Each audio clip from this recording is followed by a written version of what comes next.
안녕하세요. 국가 교육과정에 대해서 발표할 한대보고 지유신입니다. 올해는 교육과정 위배 사례가 추가되면 좋겠다는 요청이 있어서 출제 시 유의사항 먼저 말씀드리고 교육과정에 대해서 발표하는 순서로 진행하겠습니다. 이건 출제자 연수에서 본 화면이죠. 고등학생 수준을 지켜라. 어려운 학술 용어 사용하지 마라. 문항과 채점 기준의 관련성을 높여라. 이 중에서 교육과정 위배 사례는 고등학생 수준을 파악하며 많은 부분이 해결될 것 같아서 먼저 고등학교 학생들의 수준부터 살펴보겠습니다. 고등학생 수준을 말할 때 요 예가 종종 나오죠. 요 사례는 추상성이라는 말과 달리 이 구상성이라는 단어는 고등학생들에게 어려운 단어다 이렇게 판정된 경우입니다. 근데 고등학교 수준의 단어는 이거다라고 명시되어 있지는 않죠. 그래서 수능에서 사용된 단어들부터 먼저 살펴보겠습니다. 각주부터 살펴봤죠. 근데 보시면 아시겠지만 문학 분야에서만 사용되고 있습니다. 독서 분야를 보면 최근 5개년 수능에서는 각주를 사용하지 않고 있고요. 5개년치 3학년 모의고사를 다 뒤져봐도 평가원에서 사용되는 건 2건 외에 나머진 교육청 문제들 뿐입니다. 당연히 사회과학 분야에서 많이 사용하고요. 인문사회 분야의 단어만 한번 보면 직역, 채권 출신, 활법, 율령, 공제 요런 단어 한자어들 요런 단어들이 각주로 사용되고 있습니다. 일단 출제 시 한자어들은 문제가 되지 않을지 한번 살펴볼 필요가 있기는 하죠. 근데 이게 각주니까 요 단어들보다 쉬운 단어들을 사용하는 독서 제시문이 어렵다라는 건 무슨 의미일까요? 학생들이 어렵다라고 말하는 글하고 쉽다고 말하는 글을 한번 살펴보겠습니다. 이 문단은 작년 수능 독서 제시문 중에서 아이들이 어렵다고 말한 단락입니다. 전체 5단락 중에 마지막 단락인데요. 단어들을 보면 이상치, 데이터, 무작위, 정상치 뭐 이런 식의 내용 파악이 어렵지 않은 단어들입니다. 그러니 이 문단이 어렵다는 학생은 이 단어의 문제가 아닌 거죠.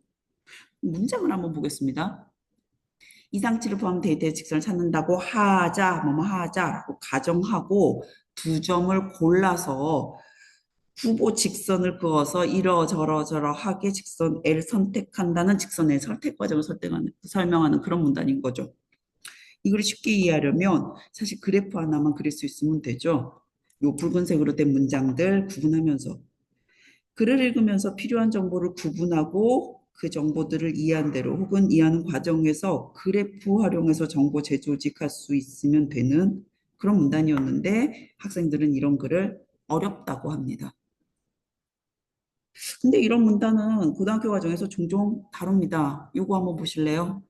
과학 EBS 과학 지문인데 좀 전에 얘와 마찬가지로 그림과 같이 이러이러이러는 생각해 보자로 시작해서 요 그림에 대해서 설명하는 글입니다. 이런 글을 아이들은 어려워하긴 합니다. 수업 시간에는 글을 읽으면서 얻게 되는 정보를 그림을 보고 이해할 수 있도록 학습 활동을 합니다.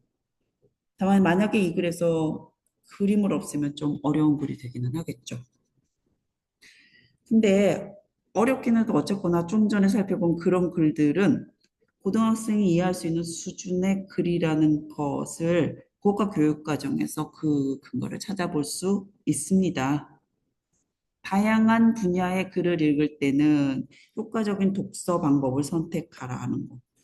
그리고 과학적 지식이나 정보를 담은 글은 사실적 읽기가 가능한데 그 사실적 읽기라는 것은 중심 내용을 파악할 수 있어야 되고 각 문단 간의 관계를 살피고 내용을 재구성해 글을 이해할 수 있도록 한다는 이 성취 기준과 맞닿아 있는 거죠. 결국 학생들이 어렵다고 느끼는 건 이런 독해 능력이 부족한 거겠죠. 그럼 이번엔 아이들이 쉽다고 얘기하는 그런 글 하나 보겠습니다. 요거 쉽다라기보다는 크게 어려워하지 않는 글? 인문 분야의 글은 짧은 분량 안에 정보량이 아주 많은 그런 글을 제외하면 이런 식의 글들이 많죠.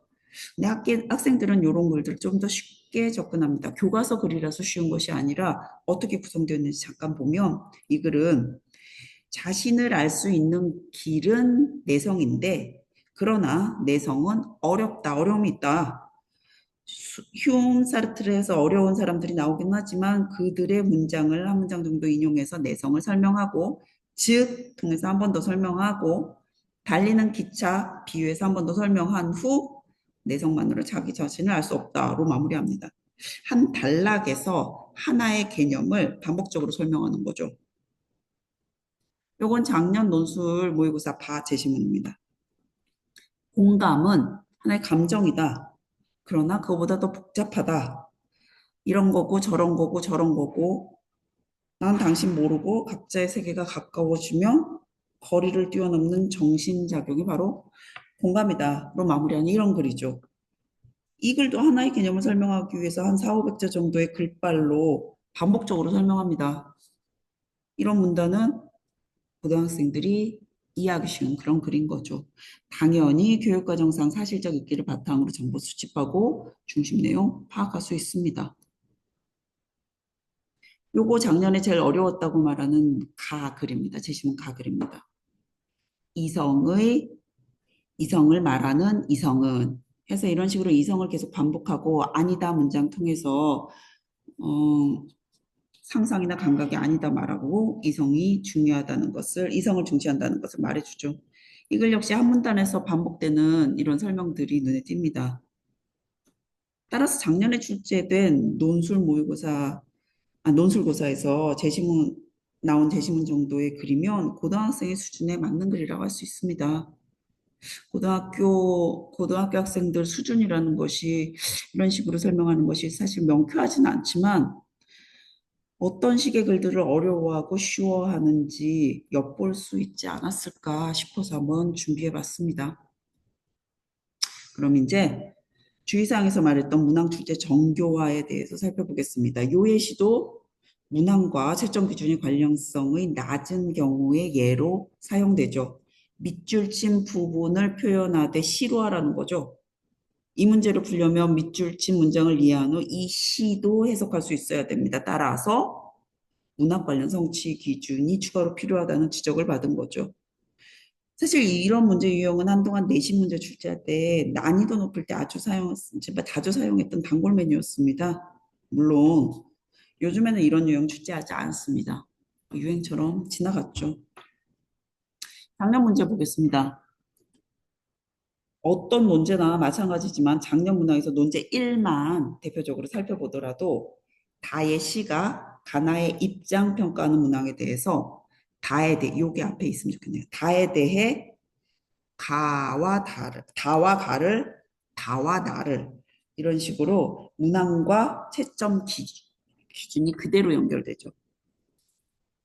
그리고 그 채점 기준대로 예시대반도 다의 관점에서 다의 관점에서 나는 이런 식으로 아주 명쾌하게 기술합니다. 문항과 채점 기준 예시답안의 관련성이 높다는 말이죠. 이렇게 출제 유의사항에서 고등학생 수준과 용어 또 문항 채점 기준의 관련성을 살펴봤는데요. 다른 것들은 성취 기준을 과하지도 부족하지도 않게 잡아서 근거를 설정하고 EBS 교재는 근거가 아니다. 교과서도 마찬가지죠. EBS 교재나 교과서는 출제 근거가 되지 않는다. 교육과정만이 출제 근거다라는 거 알고 있으면 되겠습니다. 자, 그럼 이제 국가 교육과정에 대해서 본격적으로지만 간단히 살펴보겠습니다. 다들 아시겠지만 국가교육과정정보센터에서 자료는 확인하실 수 있고요. 의뢰 사례 자료를 살펴보면 이런 건 교육과정에 없잖아. 교수학습 및 유의학습도 유의사항도 살펴봐야 돼. 이 정도 챙겨주시면 되고요. 우리가 살펴봐야 될 과목들은 일반 선택 과목까지 해서 5과목. 국어, 공통 과목인 국어, 화작, 독서, 언매, 문화 이렇게 5과목인데 이쪽은 진로 선택 과목이라서 개설되지 않은 고등학교도 있거든요.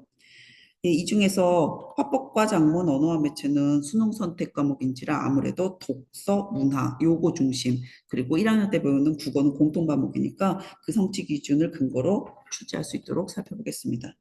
먼저 중심이 되는 독서 분야입니다.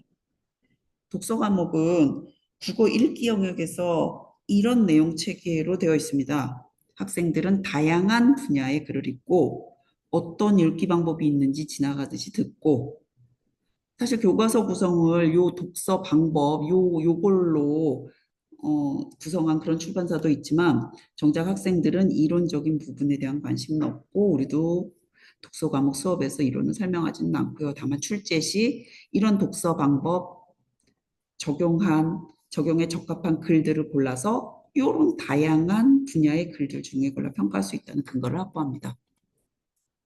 따라 출제 근거가 된 성취 기준은 논술고사에서 질문하는 문항들을 생각해 볼 때 상호작용, 필자의 생각에 대안을 찾는다거나 주제 통합적으로 이렇게 이게 가장 핵심이겠죠. 그리고 요약, 관점 수립, 평가 그런 문제의 근거를 요런 성취 기준, 사실적 내용 파악하고 추론하며 읽고 비판하며 읽고 요런 성취 기준에서 찾을 수 있고 나머지 분야별 다양한 제시문 사용의 근거는 이 성취 기준에서 요기 성취 기준에서 찾아볼 수 있습니다. 교수학습 방법에서 보면 통합적으로 요지 파악, 생각의 다양성, 종합적 읽기 이런 것들 나와 있고 이런 것들이 전부 다 우리 논술 문제에서는 출제 근거가 되고 있죠. 평가 방법에서 보면 교과서 박 제재를 사용하는 것과 표나 그래프 등의 자료를 활용하는 것의 근거가 되는 문장을 찾아볼 수도 있습니다. 자, 문학 보겠습니다. 논술고사에서 문학은 다른 제시문들과 함께 제시문 중에 하나로 사용되죠. 따라서 문학 과목의 내용 체계에서 문학을 다양한 문화적 가치를 본다는 항목과 작품의 맥락이나 문학과 인접한 분야에 대한 내용을 학습한다는 부분이 출제 근거가 됩니다. 따라서 문학의 성취 기준을 보면 다양한 가치 이해, 상호 텍스트성, 다양한 맥락, 인접 분야의 관계와 같은 성취 기준이 중요하죠. 교수 학습 방법이나 평가 방법에서도 문학은 읽기 영역과 연계하여 평가할 수 있다 명시되어 있고 문학과 인접 분야의 관계를 고려한 작품 감상 지도에 대한 언급도 있어서 이런 교육 과정의 근거에서 논술문학의 문학 제시문 사용이 가능합니다. 마지막으로 합법과 작문 보겠습니다. 아까도 말씀드렸지만 합법과 작문이 선택 과목이라서 소통, 타당한 근거, 뭐 점검하며 쓰기와 같은 것을 통한 공통국어 학습 내용이 중요합니다. 물론 실제 작문 시간에 설득하는 글이나 비평하는 글 작성하기도 하죠. 당연히 이런 것은 논술고사에서의 답안 작성 근거로 삼을 수 있고요.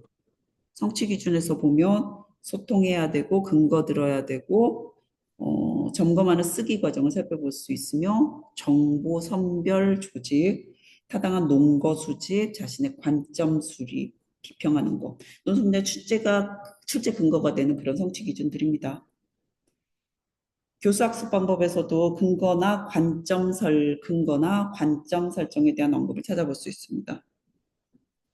이렇게 논술고사와 관련된 국어과 교육과정 내용 간단하게 말씀드렸는데요. 마지막으로 요것만 더 말씀드리면서 마무리하겠습니다.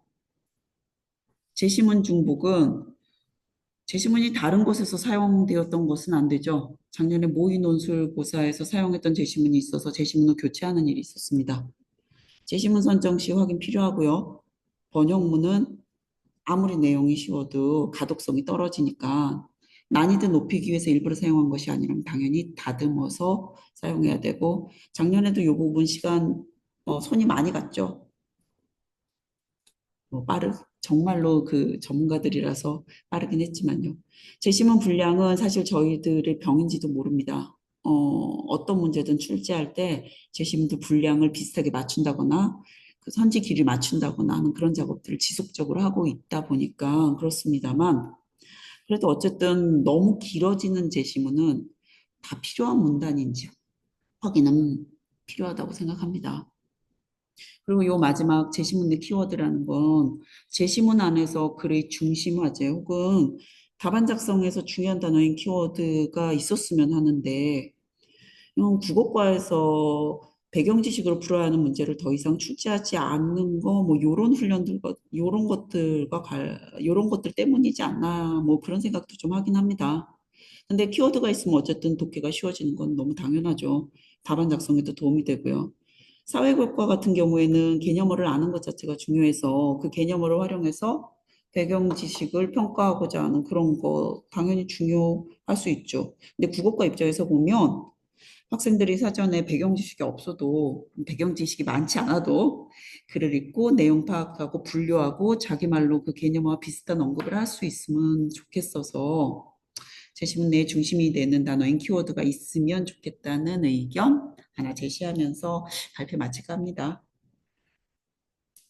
남은 시간 좋은 시간들 보내십시오. 감사합니다. 발표 마치겠습니다.